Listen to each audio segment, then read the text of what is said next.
The candles in the great dining room at Ashmore had burned down to their collars by the time Cecily Holt took her place at the far end of the table. And she told herself that the heat she felt rising in her throat was nothing more than the warmth of a room too full of people. She had been delayed. The household accounts had wanted one more column, and she had stayed in the steward's anteroom to finish them rather than present herself to the assembled county with her hands still ink-stained, because she had learned in 8 months at Ashmore that a woman in her position could not afford a single loose thread. She settled herself quietly into the vacant chair beside Mrs. Aldgate's cousin, Mr. Fenwick, who was already midway through a story about his neighbor's disputed boundary, and she unfolded her napkin and tried to become invisible. The room was everything. Ashmore's dining room was always arranged to be 30 candles and the best silver. Lady Dorothea at Edmund's right hand, with Honoria positioned at her elbow like an argument that had already been decided. "Pray—" Cecily smoothed her napkin over her lap and breathed in through her nose and told herself that she had managed 6 similar dinners before this one. She very nearly managed it. "The poisoner's ward," said Mr. Bright. Fenwick, not looking at her, his voice dropped in that particular way men deploy when they mean to be overheard. He was speaking to the gentleman on his left, and his voice carried none the less to every corner of that end of the table, and Cecily felt it land the way the cold lands, not all at once, but in a single spreading moment of recognition. He was talking about the Northfield acres, or so he said, and about the arrangement of the estate, and whether it was sensible to leave such matters to someone of uncertain standing. He said her function. He said her uncertain position. He said the poisoner's ward, lightly, in passing, as though he were observing the weather. The table stilled. Not all of it. The cutlery continued. The wine continued. The small quiet at Cecily's end was real and noticed, and she felt every one of the 20 dinner guests choose, in that moment, whether to hear the words or to have not heard them. She looked up from her napkin. At the head of the table, Edmund Carow, the Earl of Ashmore, had not moved. His hands were still, his face was still. The whole of him was arranged in the particular composition of a man who has heard something and is choosing, very precisely, not to respond to it. His dark eyes were fixed on the centerpiece. His jaw was set. He held his wine-glass by the stem with a steadiness that told her nothing. Never anything with any certainty. And she looked back down at her plate and breathed through her nose and reminded herself that she had stayed through worse. 1. She had not expected it to feel like quite this particular kind of worse. That question, why his silence should cost her more than Mr. Fenwick's cruelty, was the one she had not permitted herself to answer. She would not answer it tonight. Across the table, Miss Honoria Pelham smiled at the Earl of Ashmore with the serene confidence of a woman who had already decided her life's shape, and the candlelight caught the diamonds at her throat, and she picked up her fork and ate her dinner. She had been doing that a long time, picking up the fork, eating the dinner, staying at the table when every room had arranged itself to suggest she ought to leave. 8 months earlier, she had not yet known the particular architecture of Ashmore's cruelty. She had arrived in a post-chaise in the first week of January, with a trunk and a letter, and a grief that had not yet sorted itself into any recognizable shape.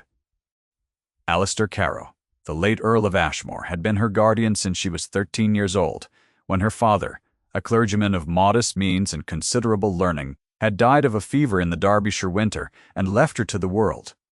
The late Earl and her father had been at school together, and whatever compact had existed between them in those long-ago years had extended itself, in the form of one letter and one arrangement, across the distance between a country living and one of the great houses of the north. Cecily had arrived at Ashmore at 13 with her father's books in the trunk and a face that had not yet learned to arrange itself into the correct expression of gratitude, and the late Earl had looked at her over his reading spectacles and said, "You will study every morning and have the afternoons to yourself." That had been, in its way, the kindest sentence anyone had spoken to her in several months. She had studied. She had had her afternoons.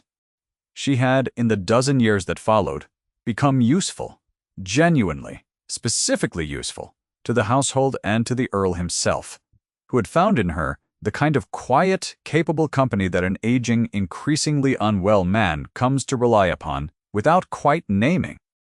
She had read to him. She had managed his correspondence when his hands grew unsteady. She had maintained the household accounts with a precision that the estate steward, a capable enough man named Mr. Hargreaves, had eventually acknowledged, with a nod so brief it was barely visible. She had been in every material sense part of the machinery of Ashmore. Not family, the estate had been clear about that. Not a servant, quite. Somewhere in the unmarked territory between the two, which was no territory at all. Which was a gap through which a woman could fall, and no one would note the absence except to remark that the accounts had gone irregular. The late Earl had died in September 8 months ago now, after 2 years of a slow and worsening illness that had begun in his chest and spread in the way such things do, to everything else. He had died quietly in his own room with Cecily sitting in the chair beside him, because Mrs. Aldgate had gone down to the kitchen, and there was no one else. She had been holding a volume of Donne's sermons that he would not be able to hear. She had been reading anyway. The whispers had started within the week. She had not at first understood what she was hearing. A remark from the undertaker's man passed to Mrs. Aldgate's niece, carried back through the kitchen passage in a form that Cecily had dismissed as the ordinary noise of a great house processing its grief. Then a note from the local magistrate, Mr. Vane, requesting that she remain available for an informal conversation regarding the circumstances of the late Earl's passing. Then, at the small gathering that followed the reading of the will, the look that Lady Dorothea Fenn had given her across the room, a look so precisely calibrated that it landed before Cecily had any framework to understand what it meant, a look that said she had already decided what Cecily was. Lady Dorothea was the late Earl's sister. She was 54 years old, widowed and possessed of a social authority so deeply embedded in the county's hierarchy that it operated less like influence and more like weather. She had a niece. The niece was Miss Honoria Pelham, who was 22 and accomplished and present at every gathering and arranged in every room she entered to suggest by her mere positioning that certain outcomes were already settled. Lady Dorothea had decided that the new Earl of Ashmore would marry her niece. She had decided this some years before the new Earl had inherited, and she saw no reason for the late Earl's death to materially alter the plan. What she had not accounted for, apparently, was Cecily, or rather, she had accounted for Cecily now. The first Edmund had known of any of this was when he arrived at Ashmore in October. 3 weeks after the funeral he had been unable to attend because the roads from Scotland were impassable, and because by the time the letter reached him, his father was already in the ground. He came up the drive on horseback in a cold rain, and Cecily had watched from the library window as he dismounted, tall and broad-shouldered, moving with a contained precision that suggested a man accustomed to arriving in places and immediately assessing what needed doing, and she had thought he looked like his father, except that his father had always looked as though he was about to smile, and this man looked as though he had decided smiling was a resource to be conserved. He had been introduced to her in the entrance hall by Mrs. Aldgate, who had arranged her face into something carefully neutral, and he had looked at Cecily for a long moment without speaking. She had been aware, during that silence, of the state of her gown, which was serviceable and plain, and of her gloves, worn at the fingertips, and of the ledger she was carrying under one arm which she had forgotten to put down. "Miss Holt," he said at last. His voice was low and level, the kind of voice that occupied a room without raising itself. "I understand you managed the household in the interval." "I did what I could, my lord," she said. He nodded once.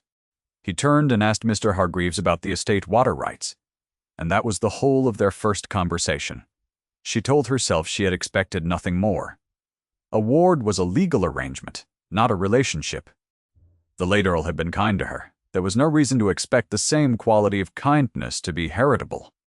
In the weeks that followed, he moved through Ashmore with the methodical thoroughness of a man cataloguing an inheritance he did not yet know how to feel about. He met with Mr. Mays, the solicitor. He reviewed the land registry. He rode the estate boundaries on gray mornings when the frost still lay on the grass. and he came back with mud on his boots and papers rolled under his arm, and a face that told Cecily nothing of what he had found or felt. He was civil to her at meals. He was civil to everyone.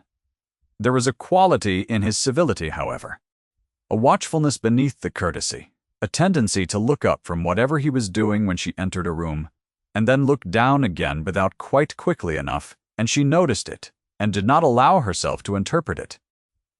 She had by this point become extremely disciplined about what she allowed herself to interpret. He was in the library one evening when she came to replace the account ledgers on their shelf, and he looked up from the estate map laid across the desk and said, "You found a discrepancy in the Northfield parcel, Mr. Gax." Hargreaves mentioned it. "I did, my lord. The deed references a boundary stone that does not appear in the current survey. If the discrepancy is not addressed in the registry, there is a possibility the Northfield tenant could claim adverse occupancy within 2 seasons. He was still for a moment. You read the deed. I did. Hargreaves has been the estate steward for 12 years. Yes, my lord. It is a Latin clause. The registry uses a common abbreviation that is easy to misread as the standard form. I had occasion to check the original."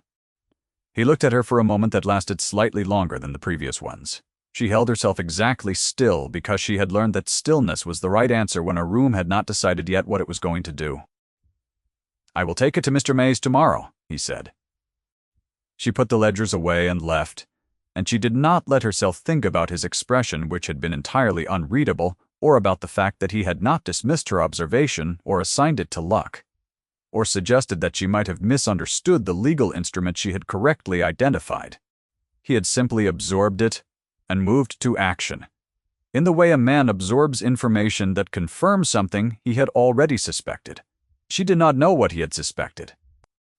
She suspected a great deal herself, and allowed herself none of it. If you have found yourself wondering whether she was wise to stay at Ashmore at all, with the whispers growing louder and Lady Dorothea's visits more frequent, you are asking the right question. Stay with her a little longer. The library in the early morning was Cecily's hour. Before the household rose, before Mrs. Aldgate's brisk footsteps in the kitchen passage, before the fire in the drawing-room was lit, Cecily came down with a candle and sat at the small table beneath the east window and worked.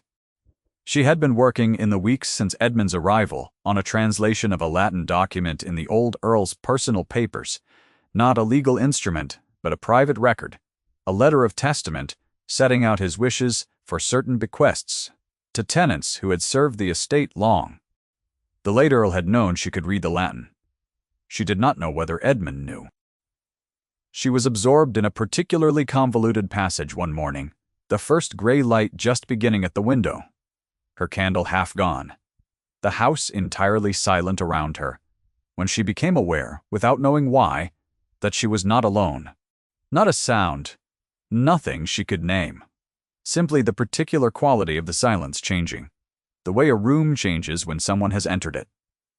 She finished the sentence she was working on. She noted the translation in the margin. Then she turned. Edmund Caro was standing in the doorway. He was still in his riding clothes, which told her he had been up before she had, which ought to have been impossible given the hour. He was watching her with an expression she could not name, something between recognition and restraint, the way a man looks at a thing that has surprised him by being exactly what it appeared to be. She sat straighter. "My lord, I beg your pardon. I did not hear you come in." "You did not need to," he said. He came into the room slowly, not approaching the table directly, but moving to the shelves, taking in the room as though he were seeing it arranged by a different hand than the one that had arranged it before. Then he looked at the papers on the table. "My father's papers." "Yes. A letter of testament, his private bequests to several tenants. He dictated it to me 2 months before he died. I thought it should be rendered formally, in case Mr. Brest Mays needed it. I should have asked your permission before beginning." "You did not need to," he said again, and his voice was different this time, lower and carrying something she could not quite place. He looked at the manuscript for a long moment. Outside, the gray light grew. "He trusted you with a great deal." "He was kind to me," she said carefully. I tried to be useful." He looked at her then, and said nothing, and the gray light grew at the window, and she held very still, and did not let her hands betray her, though her hands very much wanted to betray her, given that they had been wanting to for some time now. He left without another word. She sat in the quiet he had taken with him, and was honest with herself for the space of approximately 30 seconds about the specific quality of her attention to him, and then she closed the door on it and went back to the Latin. The midpoint of her 8 months at Ashmore arrived in the form of a rainy afternoon in November, when the estate lay wet and gray beyond the windows, and Cecily brought the household accounts to the study because Mr. Det Hargreaves had a cold, and she was the only one who could answer for the November columns. Edmund was at his father's desk. He had been sorting his father's correspondence, a task that appeared, from the tightening around his jaw, to be neither easy nor quick, and he set aside the papers without comment and took the accounts from her.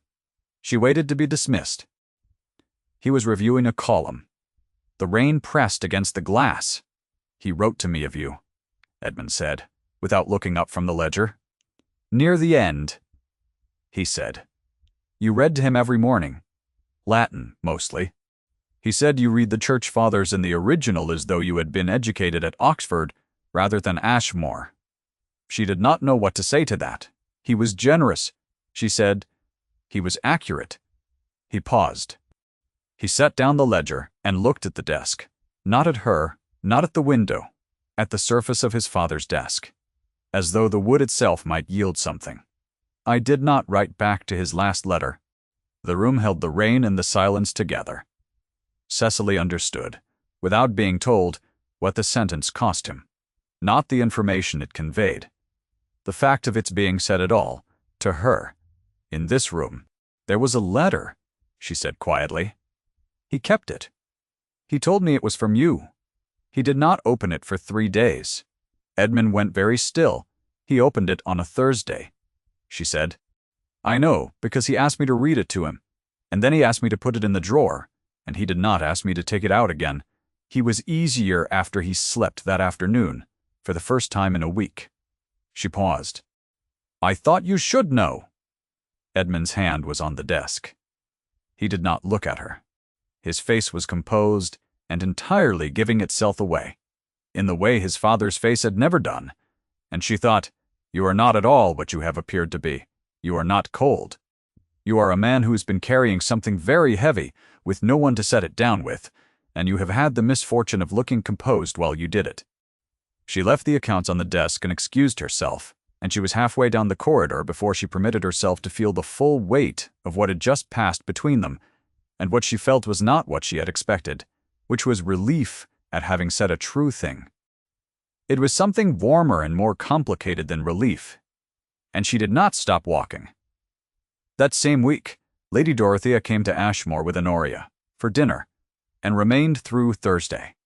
On Wednesday evening in the drawing-room with Edmund in the adjacent library, and the door not quite closed, Cecily heard Miss Honoria Pelham's voice, light and certain, speaking to her aunt. "I do not understand why she is still here. She cannot remain as a ward indefinitely. She is not a child." "No," said Lady Dorothea, with a precision that carried more information per syllable than Mr. Fenwick's public cruelty had managed across an entire dinner. "But she is clever about it. What I find I cannot account for, Honoria, is why Edmund has not simply sent the poisoner's ward away. He must know the county's position by now." Cecily stood in the corridor and made herself small and quiet, and noted in the cold, unhurried part of her mind that had always managed to observe from a slight distance that this was the third conversation in 3 months that had built a wall around her using the same words. She noted it. She filed it. She went to her room and took the amber-glass bottle from her work bag, the small medicine vial she had kept because its smell had troubled her the morning the old Earl died, a smell that was wrong in a way she could not name but had not been able to set aside. She held it in the lamplight for a long moment. The bottle was small, barely the length of her thumb. The glass a deep amber, gone darker at the lip. She had taken it from the Earl's bedside table in the minutes after he died, before the household had come in, because its smell had stopped her where she stood, astringent, underneath the prescribed compound, sharper than it ought to be. She had been reading enough of the late Earl's medical correspondence to know that astringent was not what his prescribed compound smelled like. She had put it in her bag and not known what to do with it. She had carried it for 8 months. She had kept it because she could not keep it. She thought it was time to find out why. Lady Dorothea's campaign clarified itself the following week. The county magistrate, Mr. Persian, Vane arrived at Ashmore with a document that he presented to Edmund in the study, a sworn statement from Mr. Tobias Quill, the apothecary who had supplied the late Earl's medicines. Cecily did not see the document. She learned of it through Mrs. Aldgate, who came to her room that evening with a face arranged in the particular careful stillness of a woman managing very bad news. "Mr. Quill has stated," said Mrs. Bratt, Aldgate, "that he altered the compound at a direction he received. He has named a direction. He has named you, Miss Holt." Cecily sat with that for a moment. "That is not true," she said. "No," said Mrs. Aldgate, "it is not." "You know it is not true." "I do know it." Mrs. Aldgate sat down in the chair across from her. Her hands on her lap were very still. She had the hands of a woman who had worked hard for a long time and found a particular dignity in the stillness of them. "And there is something I should have said before now, Miss Holt, and I am sorry I did not say it sooner. I thought, in the weeks after the Earl passed, that I might be mistaken, that grief makes a person find causes where there are none. I have thought of little else since Mr. Vane came, and I believe I have been wrong to stay silent." Cecily took the amber glass bottle from her work-bag and set it on the table between them. Mrs. Aldgate looked at it. Her expression went through several changes, none of which arrived at surprise. "That is not the compound he was prescribed," said the housekeeper. "I knew the smell of his prescribed medicine. I had laid it out for him every morning for 7 months. That bottle smells of something else, something that would not, quickly, produce results that anyone would notice." Over time, Cecily picked the bottle up and held it. Her hands were steady. "By degrees," she said.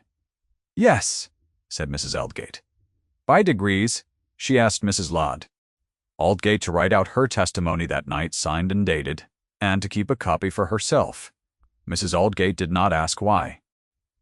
She simply said she would write it, and she did, and she pressed Cecily's hand at the door of her room in a way that said she should have done this months ago, and she was sorry. The county dinner at Ashmore 2 days later had been Lady Dorothea's doing. She had arranged it with the thoroughness of a woman who understood that social consequences required an audience to be properly consequential. 22 guests. The solicitor, Mr. Mays, in attendance, because he was always in attendance at county affairs, when the Ashmore estate was the venue. The magistrate, Mr. Vane, who had been carefully positioned at Edmund's left hand. Honoria placed as though naturally at Edmund's right. Cecily had been placed at the far end. She arrived late, as noted. She heard what Mr. Parrott, Fenwick said, and noted the silence at her end of the table, and looked up to find Edmund looking at nothing. Not at her. At the centerpiece. At the practiced blankness of a man who has not yet decided what he is going to do. Lady Dorothea waited until the second remove. She was, in her way, a woman of considerable tactical patience. She waited until the table was settled into the warmth of its second wine and the particular expansive ease that follows good food in good company. And then she addressed Mr. Vane with a quiet that carried to every corner. "I wonder, Vane, whether you have had the opportunity to review Mr. Quill's statement in full. There are certain irregularities in the Ashmore household I think the county ought to be aware of, as a matter of public safety." The table settled. Quote, people set down their glasses. "Mr. Quill's statement raises certain questions about the management of my late brother's illness, about who had access to his medicines, about the nature of that access." She paused. "About the particular attentiveness of one member of this household to my brother's care in his final months, and whether that attentiveness was always in his best interest." Edmund was looking at the table.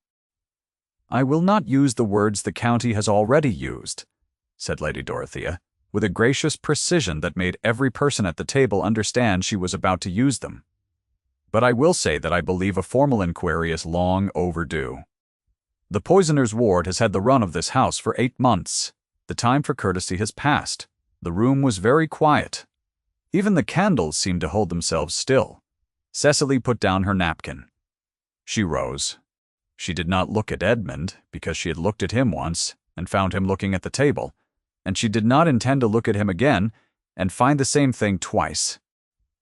She excused herself from the table in the most correct form she knew, quietly, and without scene, with a composure so complete that it cost her almost everything she had, and she walked from the room as though she had simply remembered another appointment. In the corridor outside, the footman held the door and said nothing. Cecily walked to the end of the passage and stood in the dark and breathed. She was not going to cry. She was going to think. She had the amber bottle. She had Mrs. Aldgate's testimony written and signed, tucked in her work bag in her room upstairs, prepared for this possibility because she had been prepared for this possibility. Since the evening, Mr. Vane had arrived. She had the completed translation of the late Earl's letter of testament, which proved the state of his mind and the nature of his trust in her in the final weeks of his life. She had the Northfield deed discrepancy, which Edmund had presented to Mr. Mays, which had been noted in the estate record as saving the estate 300 acres. She had herself. She had not, in 8 months of being managed and whispered about and positioned at the far end of tables, departed from her own character by so much as an inch. She was going to the magistrate in the morning. She was there before 9 o'clock. Mr. Pratt, Thasp, Vane's office in the market town was a quarter hour by carriage. Cecily had arranged the carriage for 8 o'clock, and had arrived at his door in her plainest morning dress with her work bag on her arm, and the amber glass bottle carefully wrapped in cloth. Mr. Vane received her with the cautious courtesy of a man who had not expected her to come to him first, and was recalculating his position rapidly. She set the bottle on his desk. She set Mrs. Aldgate's statement beside it. She told him, in clear and specific terms, what the housekeeper had observed, what she herself had observed, and what she believed the bottle would tell a competent apothecary if examined. She named Mr. Quill. She named the date the compound had changed. She named the dates. She had noticed the Earl's condition worsen in ways that did not correspond to his prescribed illness. She was not angry. She was extremely precise, and precision served her better here than anger ever would. Mr. Mays arrived at 9:30, because Mrs. Aldgate had also apparently sent him a note. Mrs. Spies. Aldgate was, Cecily realized with a feeling she could not entirely name, a woman who had been waiting for someone to give her permission to speak, and Cecily had given her that permission simply by asking her to write the truth down on paper. Mr. Mays came in with his own papers, which included correspondence between Lady Dorothea and Mr. Quill going back 14 months, letters that, taken alongside the sworn statement and the altered compound, told a different story about where Mr. Quill's direction had originated. Edmund arrived at 10 o'clock. He arrived, the way he did everything, without announcement, with a contained directness that occupied the room, the moment he stepped through the door. He looked at Mr. Vane.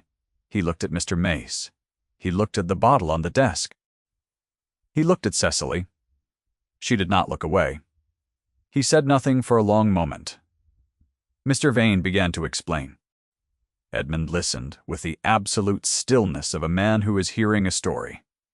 He had begun in some part of himself he had not fully acknowledged to suspect was the true one. When Mr. Vane finished, Edmund said, "Mr. Quill has already been located, my lord," said Mr. Mays. "He presented himself this morning of his own account.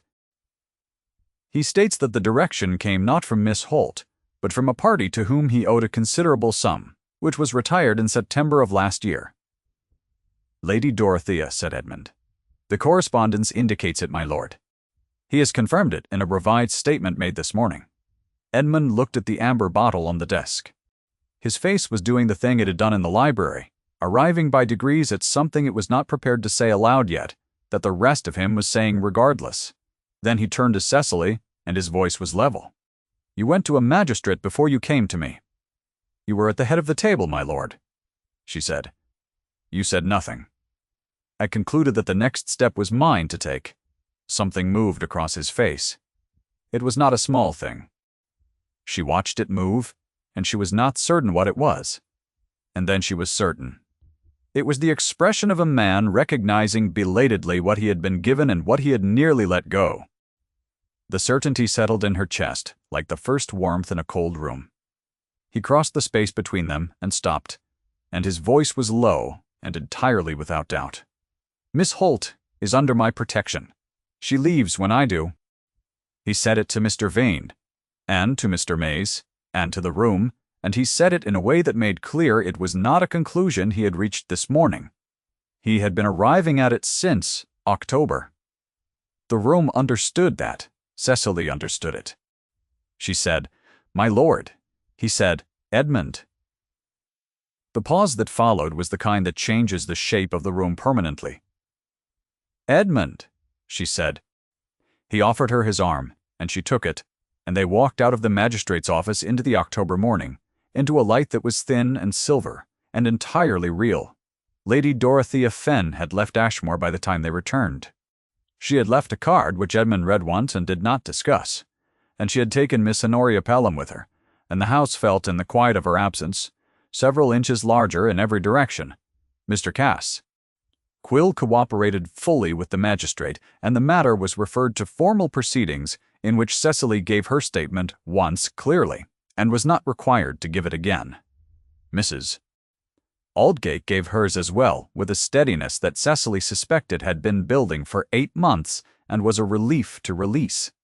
The amber-glass bottle was examined by an independent apothecary from the next county, who confirmed what Mrs. Aldgate had said, that the compound was not what had been prescribed, and a prolonged administration of it would produce, over a period of years, exactly the slow decline the late Earl had suffered. The late Earl of Ashmore had not died of his illness alone. The management of his death had been directed by someone who had stood at family dinners and called him brother, and it had taken his ward 8 months and a dinner-table accusation to bring it into the open, and it had taken Edmund arriving at a magistrate's office to find her there, already standing at the desk with her evidence laid out, to understand something about her that he should have understood in October. He was not given to saying what he should have done sooner. He was given, instead, to doing what he could do now.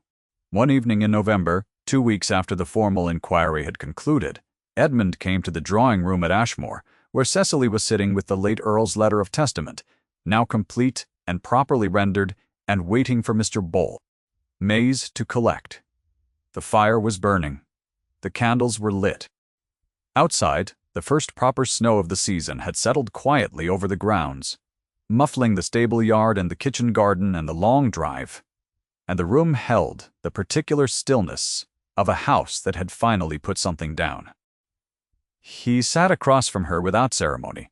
"He left you a bequest," said Edmund. "The house in Whitby. £300 per annum. You know that." "I know." He also left a letter. Edmund set a sealed envelope on the table between them. Cecily recognized the handwriting. She had shaped some of those letters herself, guiding his hand in the last weeks when his grip was unsteady, and the sight of them did something complicated to her breathing. He asked that it be read when the estate was settled. "I think it has been settled." She looked at the envelope for a moment. "Will you read it?" He broke the seal and unfolded the paper, and read in a low, clear voice, a letter that the old Earl had written to both of them, though he had not known when he wrote it whether there would be anything between them to address. He had simply written what he had seen across 2 years of slow mornings and long evenings, and the specific daily quality of a woman who showed up and stayed. And what he had seen was that Cecily Holt was the finest person to sit in the library at dawn that the library had ever housed, and that Edmund was going to have to stop hiding in Scotland and come home and see for himself. Edmund stopped reading before the last paragraph. He folded the letter. "He also suggests I have been an idiot," he said. "In those words?" "In those words." She looked at the fire. Outside, the snow continued. "Ha." The amber glass bottle sat on the mantelpiece where she had placed it 2 days ago, because she had not known where else to put it, and she found she did not want to put it out of sight. It was the thing that had started this. It deserved to be somewhere visible, somewhere that caught the light. Edmund was looking at it too. "You kept it," he said, "from the morning he died." "It smelled wrong," she said. "I did not know why. I could not put it down." He was quiet for a moment. Then, "Cecily." She looked at him. He was looking at her with the expression she had learned over the past month to read accurately as entirely unguarded and entirely serious, in the way a man is when he has decided to stop being careful about the things that matter to him. "You stayed," he said. When every other sensible course of action was to go, someone had to finish the Northfield translation, she said. He looked at her with something almost like amusement, which on his face was an event of some significance. "Someone did," he said. "You." He rose from his chair and crossed the room and sat beside her on the settle, which was not the correct thing to do with a woman who was technically still a ward and technically still unspoken for. "Good. I should like," he said quietly, "to speak with Mr. Mays on a different matter tomorrow." She did not pretend she did not understand him. "Yes," she said, the shortest sentence she had said to him in 8 months. He was quiet for a moment. Then, with a care that made every earlier formality between them rearrange itself in memory into something that had always been tending here. And he took her hand, not her gloved hand, her bare hand which she had not realized she had taken the glove from because her hands apparently made their own decisions now. Outside, the snow settled over the grounds of Ashmore, over the winter garden and the stone gate and the long drive where he had arrived in the October rain to find an inheritance no one had warned him was partly made of a woman who read Latin at dawn and kept small bottles in her bag because she trusted what she could not yet explain. The amber bottle caught the firelight. The late Earl's letter lay open on the table. She had stayed. He had come home. And the house knew the difference. If you felt her story settle into you the way a long-held breath finally releases, leave a word about it in the comments. It is enough to know someone heard it. The fire burned on, and the house was theirs, and the snow fell soft and steady over everything outside. The grounds of Ashmore lay white and still